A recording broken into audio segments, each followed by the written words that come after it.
The King and Queen of Jinhai. Episode 5. An engagement is not an alliance. By 9 o'clock the next morning, half of Jinhai had decided that Zhen and Shen Lanyue were deeply in love. The other half had decided they were planning to take over the city.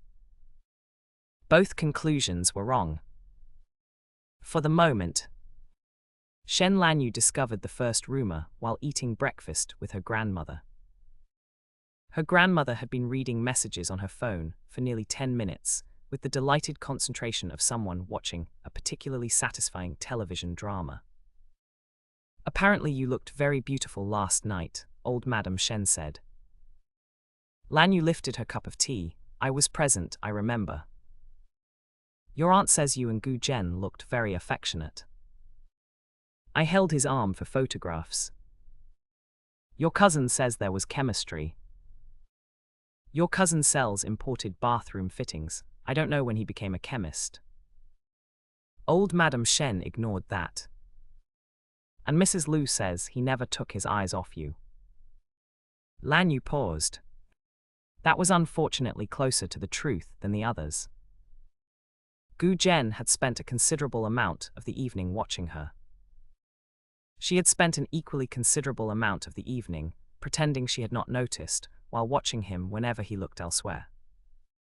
This had been necessary, she told herself, because the East King of Jinhai was dangerous and required observation. It had absolutely nothing to do with the fact that the black suit had suited him far too well. "People see what they want to see," Lanyue said. Her grandmother smiled into her tea. "Of course they do." Lanyue narrowed her eyes. "What? Nothing. You have the face you make when you know something." "I am 81, I know many things."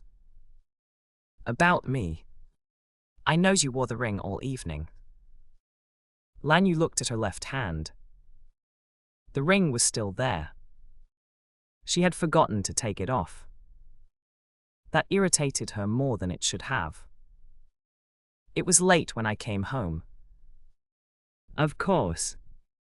I was tired." "Naturally." "Grandmother." Old Madame Shen finally laughed. Before Lanyue could defend herself further, her phone vibrated against the table. She glanced at the screen. Tang Rui. The message contained only 4 words. "North Warehouse, possible problem." Lanyue set her cup down. Old Madame Shen noticed immediately.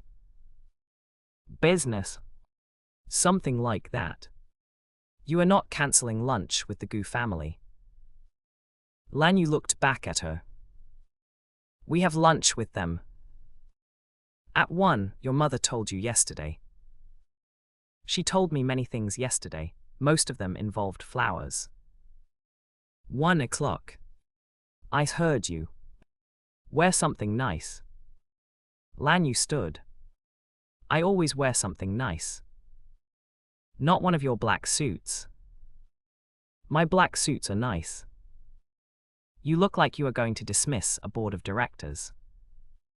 "Sometimes I am." "Wear blue." Lanyue stopped halfway to the door. "Why blue?" "Zhen wore black last night, blue will look good beside him." Lanyue stared at her grandmother for several seconds. "We are not dressing as a set." "Not yet." Lanyue left before the conversation became more dangerous. Across the city, Zhen was having a similar morning. His mother had placed 3 newspapers on the dining table. All 3 carried photographs from the engagement dinner. One financial paper had used a respectable photograph of the 2 families standing together. A society paper had chosen the photograph of Lanyue holding his arm beneath the chandelier. A tabloid had somehow obtained a photograph taken from the side at exactly the moment Lanyue had leaned closer to say, "If one more person asks when we are having children, I am going to throw you into the fountain." The resulting picture looked intimate. The headline was worse. Jinhai's golden couple, a love years in the making. Gu Zhen folded the newspaper. No, he said. His mother looked up from her breakfast. No what? Whatever that is. It is a newspaper. It is fiction. His grandfather lowered his reading glasses. You are in the newspaper. That part is unfortunately accurate. Your grandmother would have enjoyed this, the old man said. Gu Zhen's expression softened for the briefest moment. She would have complained that the photograph made my ears look large. His grandfather considered the picture. They do look slightly large. Gu Zhen looked offended. His mother laughed. Then his phone vibrated. Len Zia.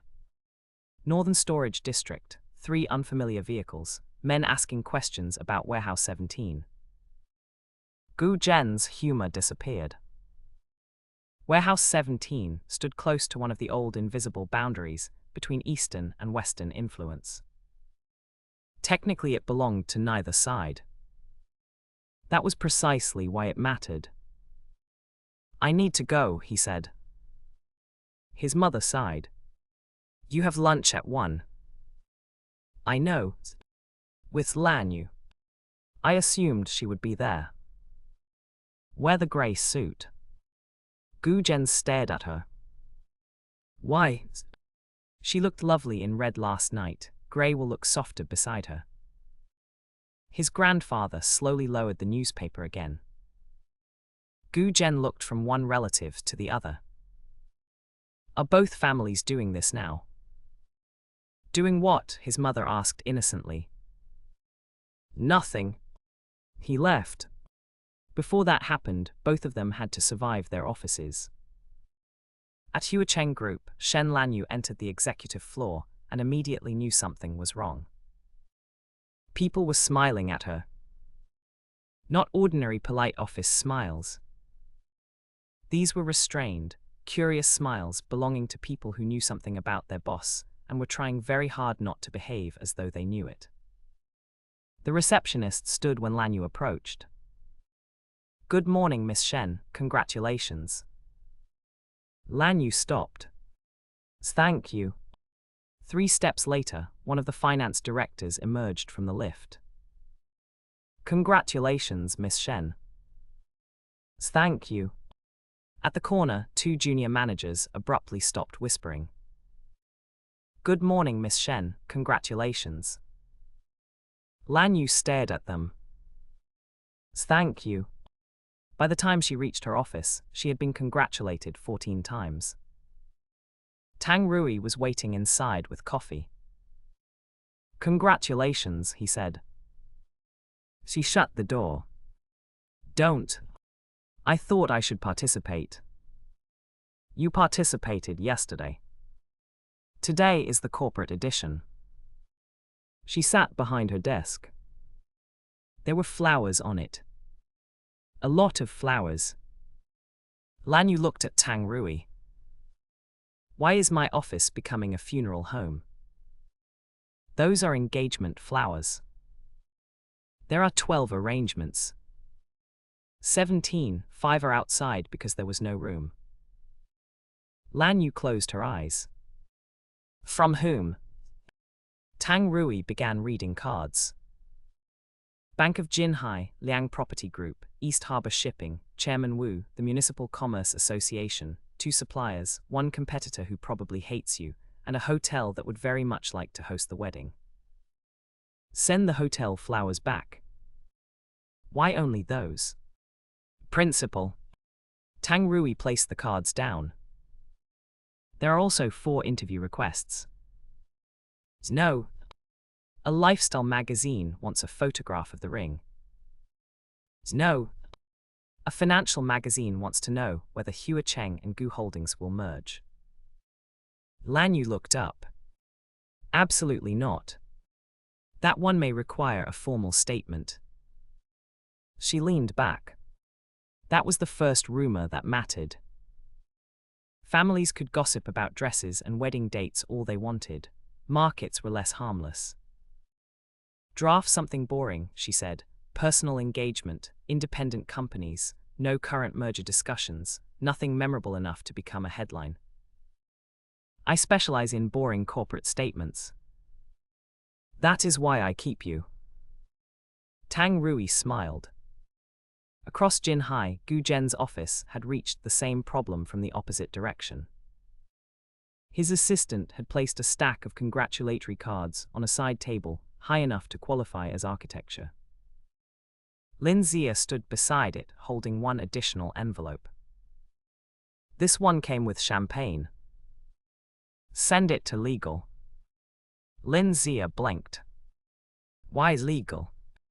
They look unhappy. So you are giving them alcohol? I am improving morale. You are a generous employer. Gu Zhen sat down and opened the morning market summary. He made it through 2 pages. Lin Zia remained standing. What? Gu Zhen asked. There are rumors. There are always rumors. These are expensive rumors. That got his attention. Lin Zia handed him a tablet. A financial discussion forum had begun speculating that Gu Holdings and Huacheng Group might merge after the marriage. The idea had spread to private investor chats, then to market commentators, then to people who had apparently never allowed the absence of facts to interfere with an opinion. Shares in 2 companies connected to Huacheng had already moved. Gu Zhen scrolled. Someone claims our combined logistics assets would control 38% of regional premium distribution. Is that true? 31. So they are wrong. Very. He continued scrolling. Another post described the engagement as a carefully planned consolidation between 2 old Jinhai business families. That was amusing in ways the writer could not possibly understand. Issue a statement, Gu Zhen said. Already drafted. No merger discussions, independent management, engagement is personal. Lin Zia stared at him. That's almost exactly what Huacheng released 11 minutes ago. Gu Zhen stopped. Word for word. Not word for word, same meaning. Good. Lin Zia's smile appeared.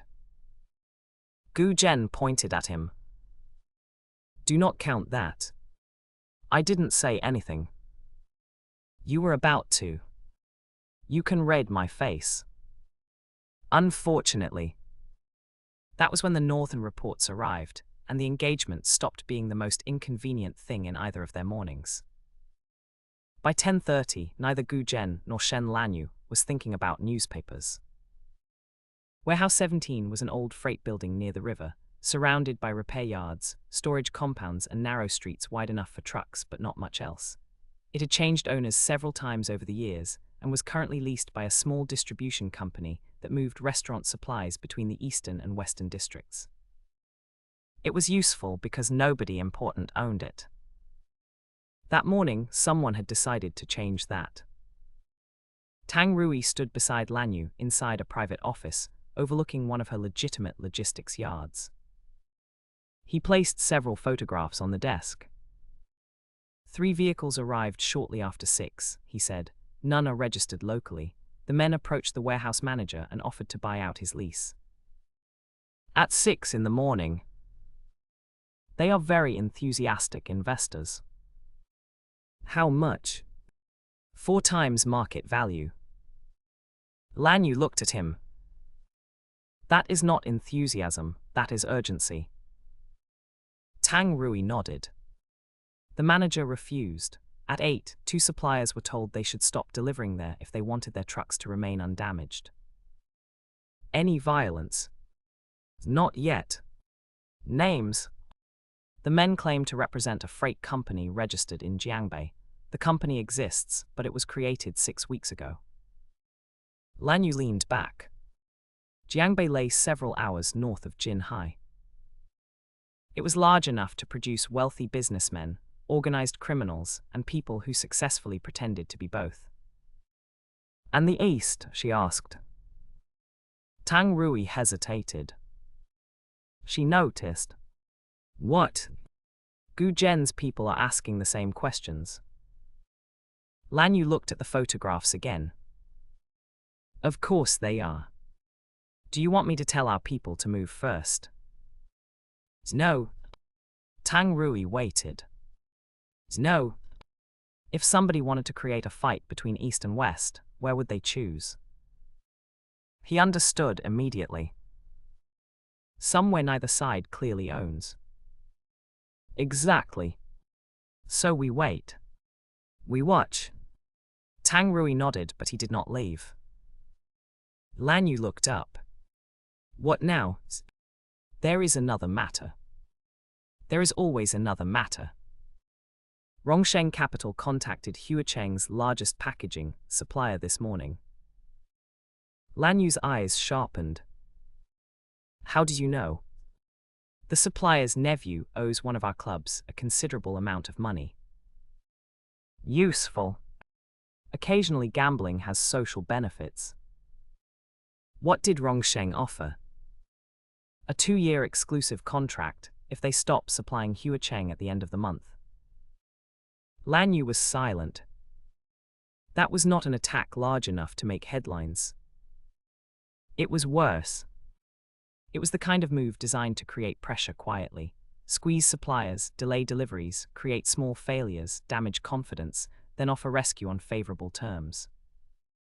Rongsheng was not trying to destroy Huacheng in one blow. It was trying to make Huacheng bleed slowly enough that nobody noticed the knife. Tell the nephew his debt is suspended for 30 days, Lanyue said. Tang Rui blinked. Because his uncle gave us information.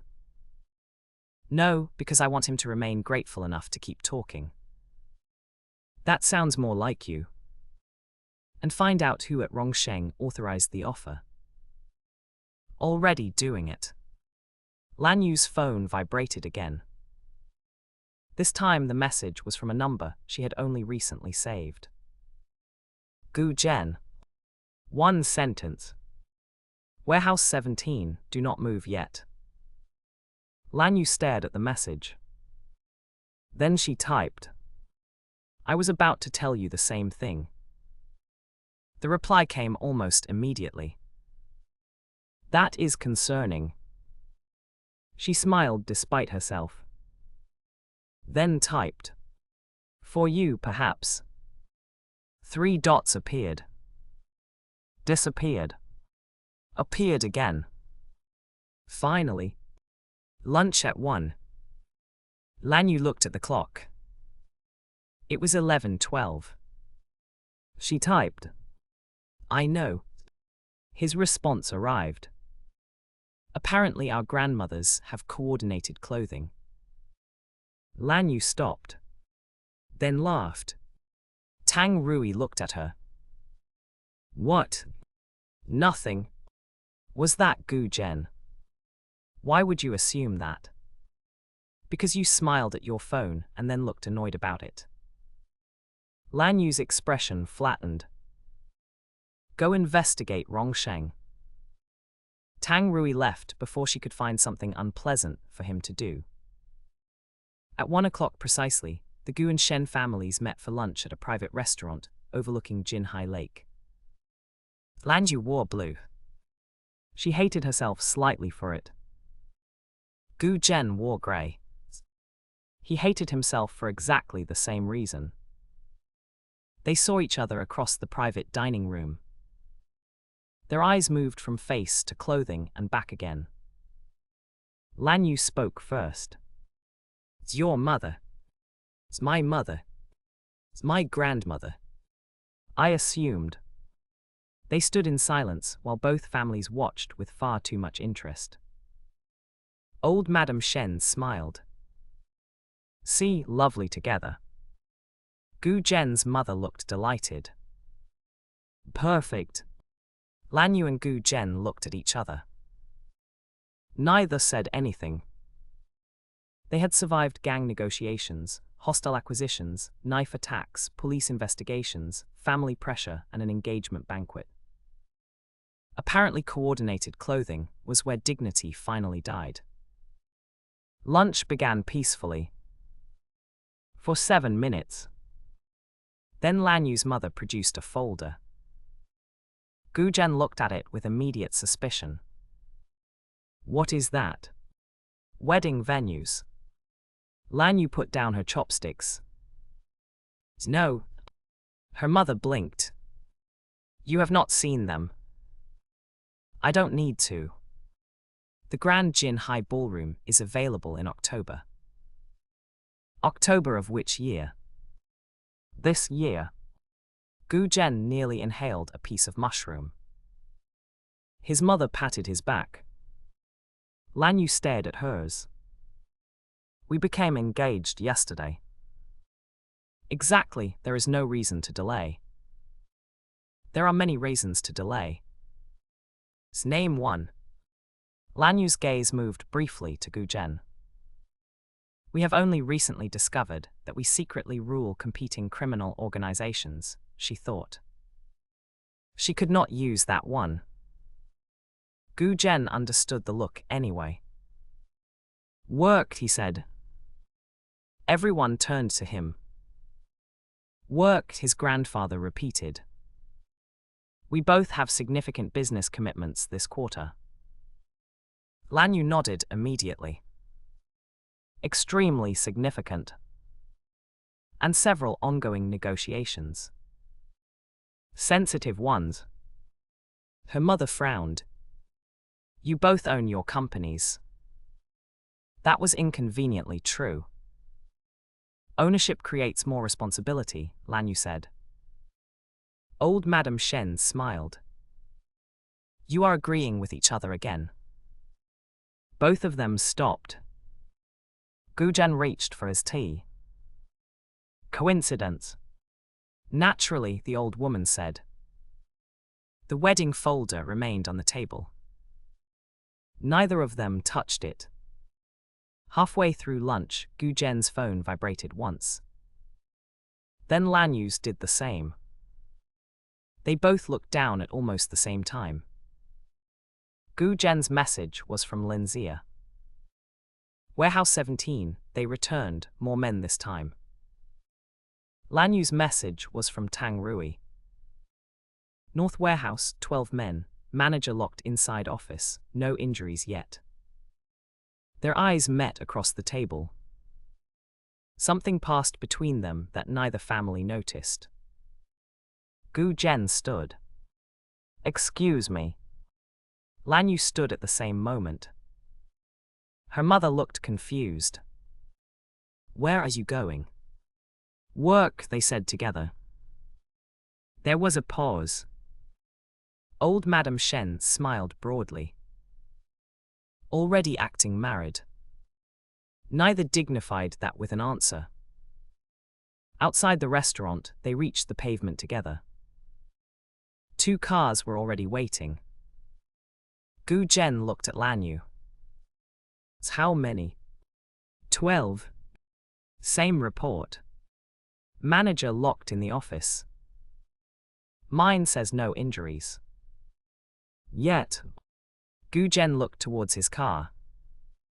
We should arrive separately. Agreed. If this is intended to make us react against each other, arriving together would reveal too much. Agreed. He looked back at her. That is 3 times now. What? We have agreed 3 times. You are counting. I notice patterns. That sounds unhealthy. You noticed too. Lanyue opened her car door. I notice threats. Apparently I qualify. She looked at him over the roof of the car. You always did. For a second, neither moved. Then Lanyue got into the car. Gu Zhen watched it pull away before entering his own. They arrived at Warehouse 17 4 minutes apart. Lanyue arrived first. She had changed nothing about her appearance except removing the blue jacket and replacing her heels with flat black shoes kept in the car for emergencies. Tang Rui looked down at the shoes. "You keep those in the car. I have learned that formal footwear and unexpected violence are incompatible." "That sounds like experience." "It is." The warehouse doors stood open. Two unfamiliar men waited outside. They were dressed like security contractors, but their posture was wrong. Too alert, too interested in everyone arriving. A legitimate security guard watched entrances. These men watched hands. Tang Rui leaned slightly closer. "Jiangbei accents." "I know." Lanyue approached. One of the men stepped forward. "Warehouse is closed." "No," Lanyue said. He looked her over. "Private matter." "Still no." "Who are you?" Tang Rui made a small sound that might have been a cough. Lanyue glanced at him. "Don't." "I didn't say anything." "Your face did." The stranger frowned. "Lady, you need to leave." Lanyue smiled. It was not a warm smile. "You came into my city, locked a local businessman inside his own office, threatened his suppliers, and now you are telling me to leave." The man's expression changed. "Only slightly. But enough. Your city." "Did I stutter?" Before he could answer, another vehicle stopped behind them. Gu Zhen stepped out. He had removed his grey jacket and tie. His shirt sleeves were rolled once at the wrists. Lin Zia followed. The stranger looked from Lanyue to Gu Zhen. For the first time, uncertainty appeared. Gu Zhen stopped beside them. "You started without me." Lanyue looked at him. "You were late." 4 minutes. Late is late." The Jiangbei man looked between them again. "You two know each other." Gu Zhen and Lanyue both looked at him. Tang Rui turned away, apparently finding a stack of pallets fascinating. Lin Zia covered his mouth with one hand. Gu Zhen answered. "We have met." Lanyue folded her arms. "Once or twice." The man's face lost color. He knew now. Perhaps not their names, but what they were. The 12 men inside the warehouse had been sent to test a boundary. Instead, the boundary had arrived to meet them. The first stranger took one careful step backwards. "There has been a misunderstanding." "There usually is," Gu Zhen said. "Our company is negotiating a commercial lease." Lanyue glanced past him towards the locked office upstairs. "Is that why the tenant is locked in a room?" He became agitated. Did he agitate himself through the lock? The man said nothing. Gu Zhen walked past him. "Open the office." Nobody moved. Gu Zhen stopped. His voice did not rise. "I dislike repeating myself." A second man inside reached beneath his jacket. Everything changed at once. Lanyue moved first. She crossed the distance before his hand reached whatever he had been reaching for, caught his wrist and turned it sharply. A folding knife clattered onto the concrete. The man swore and swung with his other hand. Lanyue ducked, drove her shoulder into his chest, and sent him backwards into a stack of empty crates. At almost the same moment, another man lunged towards Gu Zhen. Gu Zhen stepped aside, caught the man's arm, and used his momentum to send him across a loading table. The table collapsed. Tang Rui sighed. "There goes the deposit." Lin Zia looked at him. "You are worried about the table." "Someone has to be." The remaining men hesitated. That was their mistake. Zhen and Shen Lanyue had both learned long ago that hesitation was simply permission given to someone faster. They moved. Not together deliberately. That was what made it worse. Zhen shifted left at exactly the moment Lanyue moved right. She ducked beneath an arm without looking, and Zhen's hand appeared above her shoulder to catch the attacker by the collar. He pulled the man off balance. Lanyue swept his leg. Another came from behind Zhen. Lanyue saw him. Behind you. Zhen bent without turning. The man's swing passed over him. Lanyue stepped forward and drove an elbow into the attacker's ribs. Zhen straightened. Thank you. Don't make a habit of it. A third man charged Lanyue. Zhen intercepted him.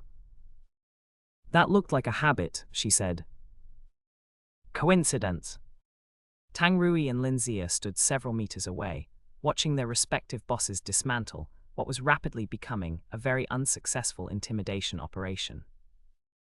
Lin Zia spoke quietly. Have they trained together?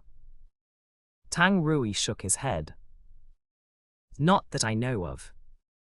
Then why do they move like that? I was hoping you knew. Neither did. The answer was simpler than they realized. Zhen and Shen Lanyue had grown up in the same circles, attended the same family gatherings, played the same childhood games, and spent years learning to anticipate one another before adolescence and distance separated them. Later, both had been trained by different people in different parts of the city. Their styles were not identical, but their instincts were. By the time the last Jiangbei man decided the floor was safer than standing, less than 2 minutes had passed. Lanyue picked up the fallen knife using a handkerchief and placed it on the broken table. That was unnecessary, she said. Zhen looked around at the men groaning on the floor. Which part? The table. Tang Rui pointed at her. Thank you. Zhen looked at the broken furniture. He landed badly. You threw him. I directed him. Into a table.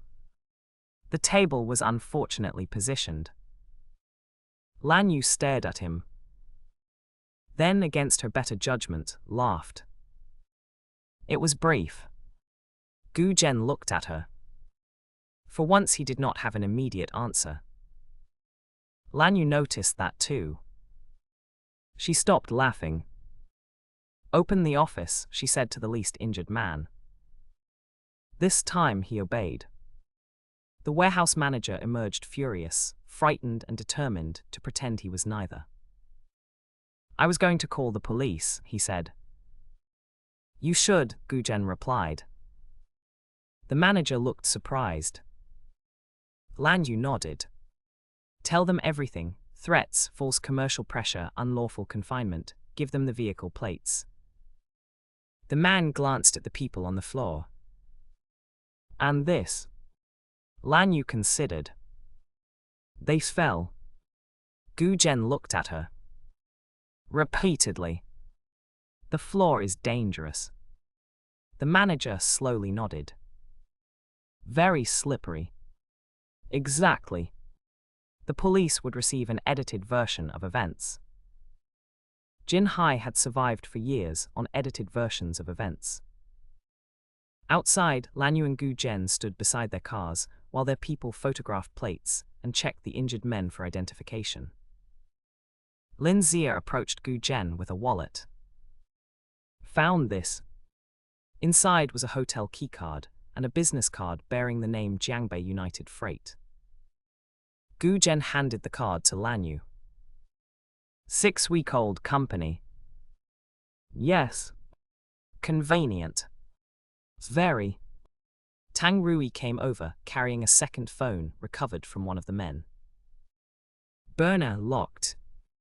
Lanyue took it. Can you open it? Eventually. Do that. Zhen looked towards the warehouse. This wasn't an occupation. No, Lanyue said, too few people, too visible. A test of the boundary. Or of us. She looked at him. That possibility had already occurred to her. They may have seen the engagement photographs. Everyone has seen the engagement photographs. My barber congratulated me this morning. Lanyue smiled faintly. You have a barber. Most people do. I assumed the East King simply frightened his hair into place. Gu Zhen looked at her for a long second. That was almost funny. It was funny. Debatable. Tang Rui and Lin Zia exchanged a look. Something had changed. Not much, but enough to notice. Gu Zhen returned to the matter at hand. We need to know who sent them. Agreed. 4. Lanyue frowned. What? 4 agreements. Stop counting. I can't now. Why? It has become interesting. You need hobbies. I have hobbies. Territory disputes are not hobbies. Neither is corporate warfare. That is work. Exactly. She shook her head. Then Tang Rui's phone rang. He listened for several seconds, and his expression changed. What? Lanyue asked. Huacheng. Her humor disappeared. What happened? Rongsheng has called an emergency meeting with 2 of Huacheng's minority investors. They're proposing a financing package. Lanyue understood immediately. In exchange for board seats. 3. Gu Zhen looked at her. How many seats does your board have? 9. 3 is not control. No, but it is enough to make every future vote expensive. Tang Rui continued. The meeting is at 4, Grand Meridian Hotel. Lanyue checked the time. 2:23. They moved faster than expected. Gu Zhen handed the business card back to Lin Zia. Do you need anything? Lanyue looked at him. The question was simple. The meaning was not. The East King offering help to the West Queen could be personal. It could be strategic. It could be the first brick in an alliance neither had agreed to build. No, she said. Gu Zhen nodded once. Good. For some reason, that irritated her. Good. You said you don't need anything. You sound pleased. I prefer capable partners. The word hung between them. Partners. Tang Rui became very interested in the burner phone. Lin Zia looked at the sky. Lanyue's eyes narrowed. We are not partners. I know. We are engaged. Apparently. That is not the same thing. I know. Good. 5. She stared at him. He almost smiled. Almost. Lanyue turned and walked towards her car. I am going to the hotel. I know. Do not follow me. I have my own meeting. Good. 6. She got into the car and slammed the door. Tang Rui waited until they were moving before speaking. You liked him. Lanyue looked out of the window. Do you enjoy employment? Very much. Then protect it. At 4 o'clock, the Grand Meridian Hotel's private conference floor was filled with people pretending the meeting was ordinary. It was not. Huacheng Group had grown steadily for years through logistics, retail property, and manufacturing investments. It was profitable, conservative, and irritatingly difficult for competitors to acquire. Rongsheng Capital had therefore chosen a more elegant method. Offer money when nobody needed it. Create the impression that somebody did.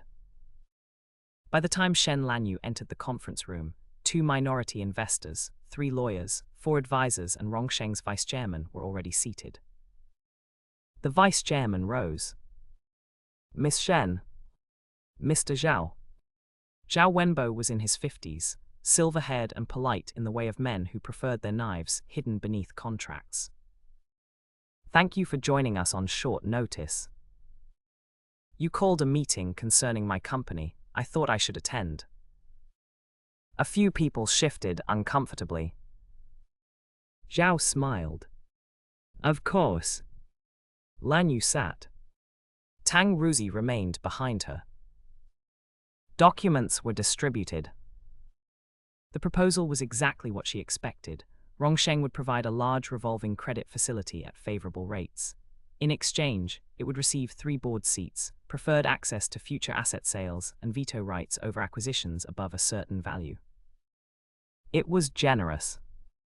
It was also a collar disguised as jewelry. One minority investor cleared his throat. Lanyue, the market is uncertain. Additional liquidity isn't unreasonable. Huacheng has liquidity. For now. She looked at him. Did somebody tell you otherwise? He avoided her eyes. That answered the question. Zhao folded his hands. Miss Shen, nobody is questioning Huacheng's health.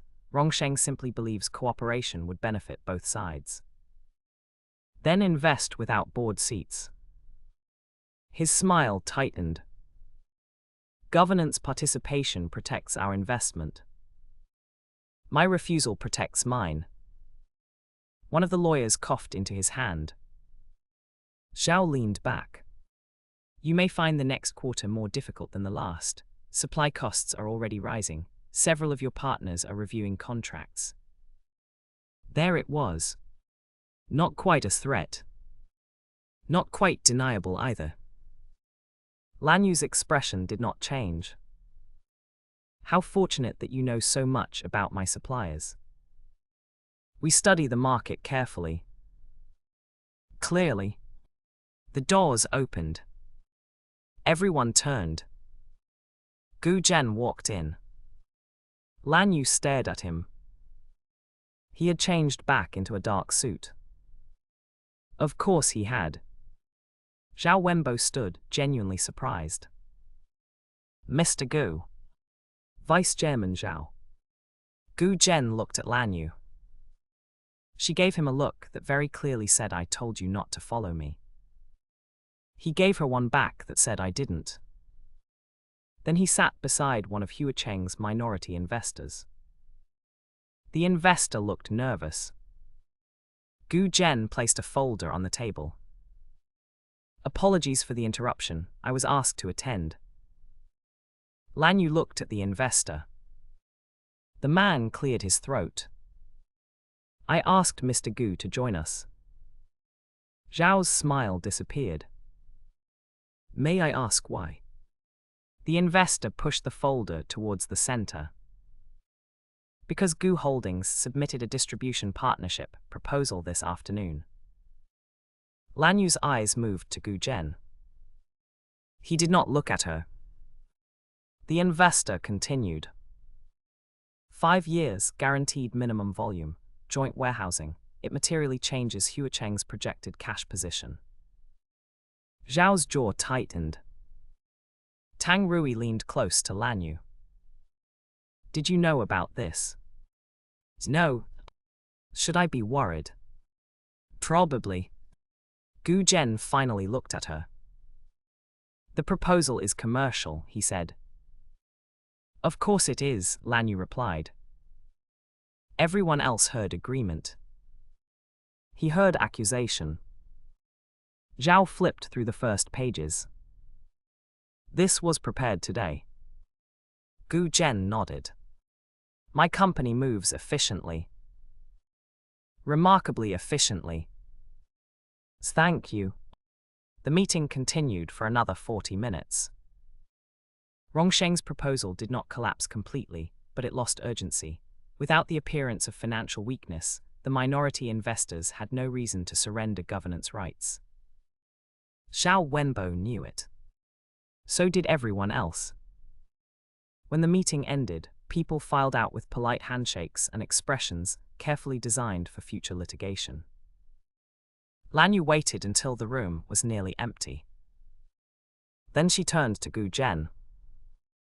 "I told you I did not need help. You didn't get help. You created a 5-year distribution contract in 90 minutes. 87. That is not better. It is accurate. Why?" Gu Zhen gathered the papers slowly. "Because the contract benefits Gu Holdings." "Does it?" "Yes." "Convenient." "Very." She folded her arms. "And the fact that it blocks Rongsheng from gaining 3 seats on my board. Also convenient. You expect me to believe that was accidental?" "No." Lanyue stopped. Gu Zhen met her eyes. "Rongsheng is testing your legitimate business, while Jiangbei is testing our northern boundary. I dislike coincidences." "You think they're connected?" "I think we don't know enough yet." She considered that. "And you decided the best way to investigate was to put your company inside mine." "A distribution agreement is not ownership. It is proximity. We are engaged, proximity appears unavoidable." She hated that he had a point. "This doesn't make us allies." "I didn't say it did." "Good." Gu Zhen looked at her. 7. Lanyue closed her eyes. "I am going to kill you before the wedding. That may upset our families." Tang Rui coughed loudly to hide a laugh. Lanyue turned. "You too?" "Allergies. In November. Very persistent allergies." Gu Zhen's phone vibrated. He looked at the screen. Lin Zia. One message. We opened the burner. Gu Zhen's expression changed. Lanyue saw it. "What?" He turned the screen towards her. A photograph filled it. It had been recovered from the Jiangbei phone. The picture showed the engagement dinner from the previous evening. Gu Zhen and Shen Lanyue stood beneath the chandelier. A red circle had been drawn around them. Beneath the image were 2 lines of text. Confirm whether engagement changes territorial response. Do not escalate beyond test level. Lanyue read it twice. So it was about us. Yes. Who sent the instruction? Unknown number. Tang Rui stepped closer. Any other messages? Gu Zhen scrolled. There were photographs of eastern warehouses, western clubs, vehicle routes, and several old boundary locations. Someone had been studying Jinhai. Carefully. Lanyue's expression hardened. How long? At least 6 weeks. Tang Rui looked at her. Same age as the freight company. Yes. Gu Zhen closed the phone. This began before the engagement became public. Then the engagement changed their plan. Or accelerated it. Lanyue walked to the window. Below them, Jinhai's evening traffic had begun to gather along the lake road. Cars moved beneath towers of glass and light, restaurants filled, offices emptied, families went home. Most people in the city knew nothing about invisible borders. They did not know why certain streets were unusually safe, why certain clubs never had serious trouble, why some criminal groups disappeared after becoming too ambitious, or why extortion was strangely uncommon in entire districts. They only knew Jinhai worked. Gu Zhen and Shen Lanyue had each spent years making sure it continued to work. usually from opposite halves. We need rules, Lanyue said. Gu Zhen joined her at the window. For the engagement. For this. She gestured towards the phone. If someone is testing whether we respond together, we cannot improvise every time. That sounds like an alliance. It is not an alliance. What is it? Temporary coordination. That is an alliance with a shorter name. No. Explain the difference. An alliance implies shared interests. We have shared interests. Temporarily. So a temporary alliance. She glared at him. Do you want me to leave you to deal with Jiangbei alone? No. Then stop being annoying. I am clarifying terminology. You are enjoying yourself. He did not deny it. Tang Rui looked at Lin Zia, who had just entered the room. Do they always do this? Lin Zia considered. Increasingly. Lanyue ignored them. Rule 1. No movement across established boundaries without warning the other side first. Gu Zhen nodded. Reasonable. Rule 2. Any outside group operating near a boundary gets reported to both sides. Agreed. 8, she said before he could. He looked mildly disappointed. Rule 3, Gu Zhen continued. No using the engagement to claim authority over the other's people. Obviously. It needs saying. Fine. Rule 4, family events remain neutral territory. Lanyue looked at him. What does that mean? No gang business at family dinners. She thought about the warehouse call during lunch. That may be difficult. Then no deliberate gang business. Acceptable. Rule 5, she said, nobody tells our families. Ever. Agreed. 9. You said that one too. It still counts. It does not. Why? Because you cannot count your own agreement. That rule was never established. I am establishing it now. I reject it. Lin Zia whispered to Tang Rui, this may take a while. Tang Rui nodded. Do you want coffee? Yes. They left their bosses arguing over the mathematics of agreement. By 6:30, the rules had been written on a single sheet of paper. There were 12. Neither signed it. Signing would have made it official. They both agreed that would be excessive. They also both took photographs of it. That evening, the consequences spread through Jinhai faster than either expected. Eastern captains received instructions to report unfamiliar northern vehicles to a shared intermediary. Western managers were told not to interfere with Eastern patrols investigating Jiangbei activity near neutral districts. 2 men who had spent the previous decade refusing to speak to one another discovered they now had each other's phone numbers. One sent the other a message. This is temporary. The reply came immediately. Obviously. 5 minutes later. Do you know who owns the noodle place near South Bridge? Yes. Is it yours? No. Good, their beef noodles are excellent. Within an hour, the first unofficial East-West intelligence exchange had somehow included restaurant recommendations. At one Western club, a manager looked at the new instructions and asked, "Are we allied now?" His superior answered, "No." Then why are we sharing vehicle plates? Temporary coordination. That sounds like an alliance. The superior looked around carefully. Do not say that where the Queen can hear you. On the eastern side, almost the same conversation happened.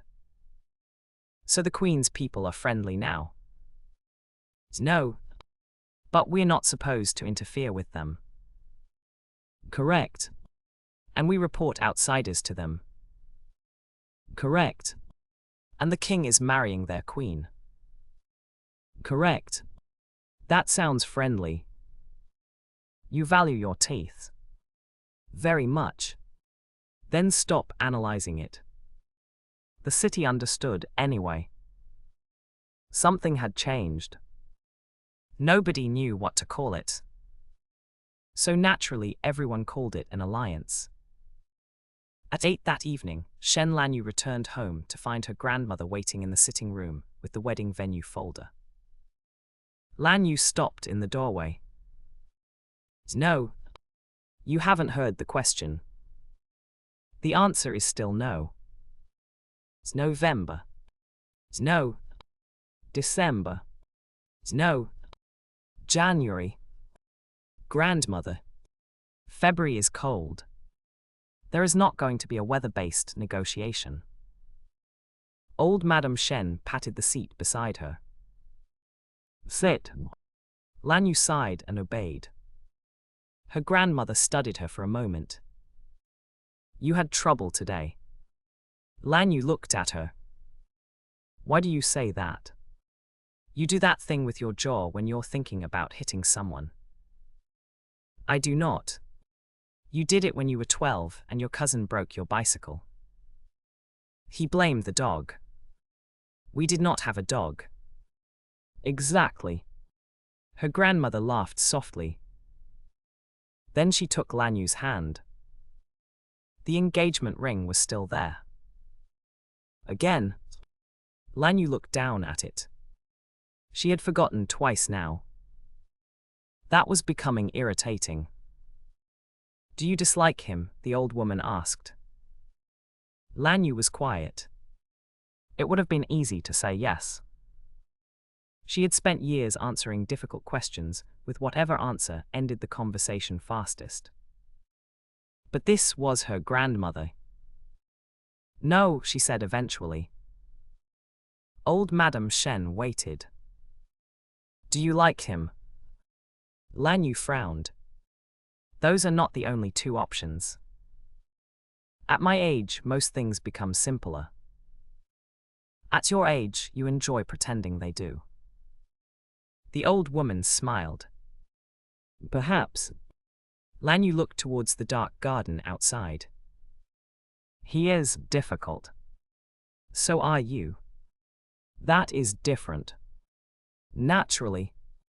He interferes. You interfere.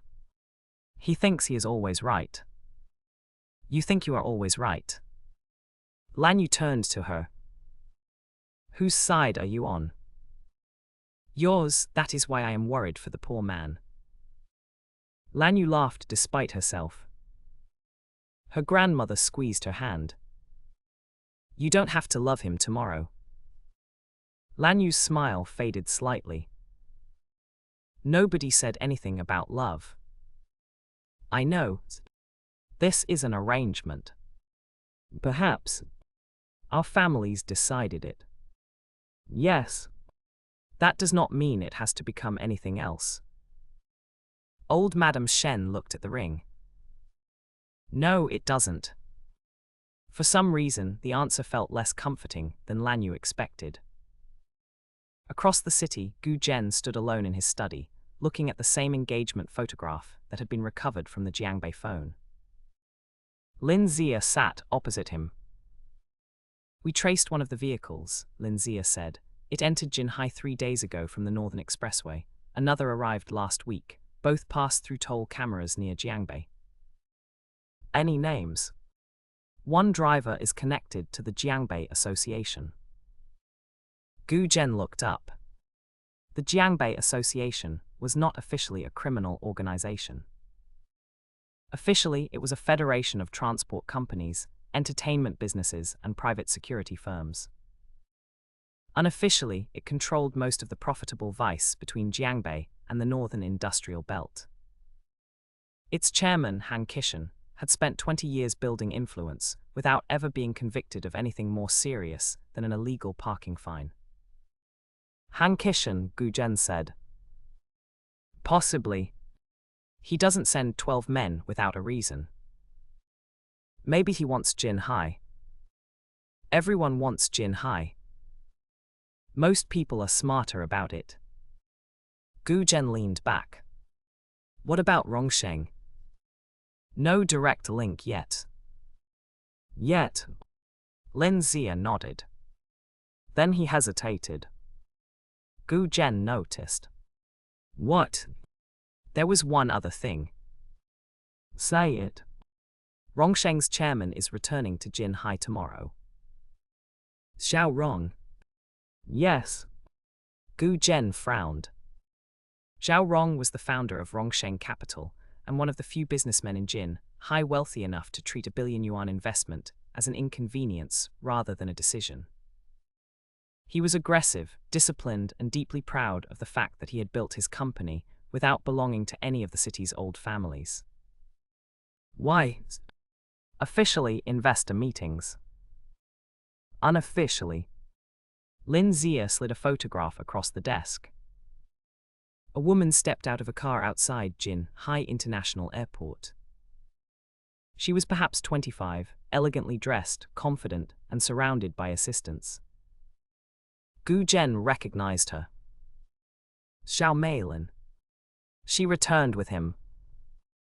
Gu Zhen sighed. Lin Zia noticed. Do you know her well? No. She knows you. Unfortunately. Should I ask? No. I was going to anyway. Gu Zhen gave him a look. Lin Zia smiled. She tried to date you. Her father tried to arrange dinner twice. And I declined twice. Before the engagement. Yes. Lin Zia looked at the photograph again. That could become awkward.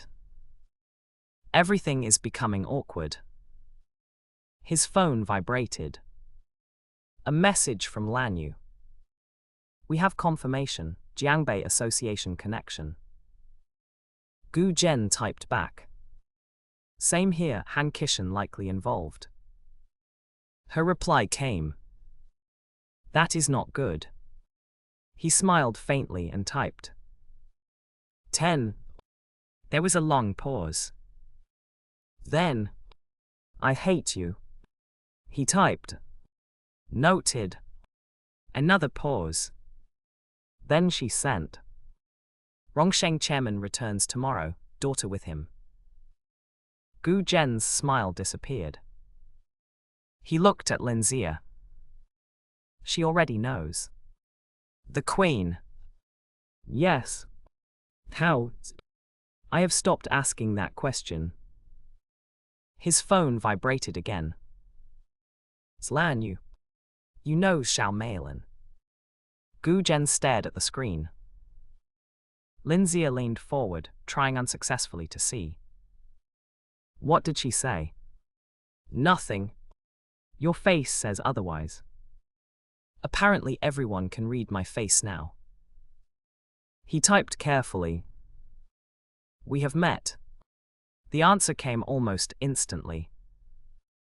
How many times? He considered lying. Then decided against it. 3 dinners, 2 arranged by her father, 1 charity event. Lanyue replied. That is more than met. Gu Zhen frowned. He typed. Why does this matter? The 3 dots appeared. Disappeared. Appeared again. Finally. It doesn't. Gu Zhen looked at the message. Then looked at Lin Zia. What does it doesn't mean? Lin Zia smiled slowly. Oh, this is going to be excellent. Answer the question. It means it matters. She said it doesn't. Exactly. Gu Zhen stared at him. That makes no sense. You have led the Eastern Underground for 6 years, and this is what defeats you. I am not defeated. Of course not. Gu Zhen looked back at the phone. He typed. She is irrelevant. Lanyue's reply arrived. I didn't ask. He stared at that for even longer. Lin Zia laughed openly. Leave, Gu Zhen said. Gladly. And find out why Zhao Rong is really back. Already doing it. At the Shen residence, Lanyue placed her phone face down on the table. Tang Rui, who had arrived with the Jiangbei report, watched her. What? Nothing. You made the face. What face? The one where someone has annoyed you in a very specific way. There is no specific way. Was it Gu Zhen? Lanyue looked at him. Tang Rui raised both hands. Employment, I remember. She picked up the Jiangbei file. Han Kishan is not stupid. If he's testing Jinhai, there will be another move. Bigger. Not necessarily smarter. And Rongsheng. Also moving. You think they're connected. I think two problems arriving together is either coincidence or planning. I dislike both. Tang Rui nodded. Lanyue looked at the map inside the file. The northern approaches to Jinhai were marked in red. For years, the city had been divided between east and west. That division had kept balance. Balance had kept peace. But now there was a third direction. North. And somebody there wanted to know what happened when the king and queen were forced to choose between their old borders and their new engagement. Far away, in a private dining room overlooking the Jiangbei riverfront, Han Kishan received the answer to the first test. A younger man placed photographs on the table. Warehouse 17. Broken crates. Injured men. Gu Zhen arriving. Shen Lanyue arriving. Then one photograph that made Han Kishan stop eating. The king and queen stood beside each other outside the warehouse. Not touching. Not smiling. Not behaving like lovers. But everyone around them had unconsciously formed one group instead of two. Han Kishan studied the image. Did they coordinate? Not before arrival, as far as we know. Did they fight each other? No. Argue. Constantly. Han Kishan smiled. Good. The younger man looked confused. Good. People who trust each other are predictable. People who hate each other are predictable. He tapped the photograph. These two are neither. Then what are they? Han Kishan considered the question. Dangerous. He pushed the photograph back. And interesting. Do we continue? Of course. Another warehouse. Han Kishan shook his head. No, they expect that now. He lifted his tea. Next time, don't test their territory. What do we test? Han Kishan looked again at the engagement photograph, lying beneath the others. Their engagement. Back in Jinhai, Zhao Meilin stood at the window of her father's penthouse suite and looked at the same engagement photograph on her phone. She zoomed in on Gu Zhen. Then on Shen Lanyue's hand resting on his arm. Her expression cooled. Behind her, Zhao Rong poured himself tea. You have been looking at that picture for 10 minutes. Meilin lowered the phone. I didn't know he was engaged. Neither did anyone else until yesterday. To Shen Lanyue. Yes. Is it real? Her father looked at her. There was an engagement dinner. There is a ring. The families announced it. That generally qualifies. Do you know what I mean? Zhao Rong sighed. Meilin. He rejected dinner with me because he was already involved with her. He rejected dinner with you because he did not want dinner with you. She turned. Thank you, father. You asked. You could pretend to be supportive. I am supporting you by preventing you from constructing a fantasy around a man who has already said no. Malin's jaw tightened. Zhao Rong took a sip of tea. More importantly, Shen Lanyue blocked our board proposal today. How? Gu Holdings offered Huacheng a distribution agreement. Malin looked back at the photograph. This time her attention moved from the ring to the man beside it. Gu Zhen helped her. Commercially, yes. Because they're engaged. Perhaps. Malin's eyes narrowed. Then the engagement is a business problem. Zhao Rong watched his daughter carefully. Do not make a business problem personal. She smiled. I wouldn't. Her father did not look convinced. Neither should he have been. That night, Jinhai settled beneath a clear autumn sky. The eastern districts remained quiet. The western clubs opened as usual. Warehouse 17 returned to work after the police left. Huacheng's suppliers received new calls. Rongsheng's advisors revised their strategy. Jiangbei's men began planning a second test. And in 2 separate homes, the king and queen of Jinhai went to sleep believing they had successfully prevented an alliance from forming. They had rules proving it. 12 of them. Unfortunately, everyone else in the city had reached a different conclusion. And by morning, the first rumor had already begun spreading through the underworld. The East King and West Queen were not merely getting married. They were moving together. Neither Gu Zhen nor Shen Lanyue knew it yet, but that rumor would prove far more dangerous than the truth.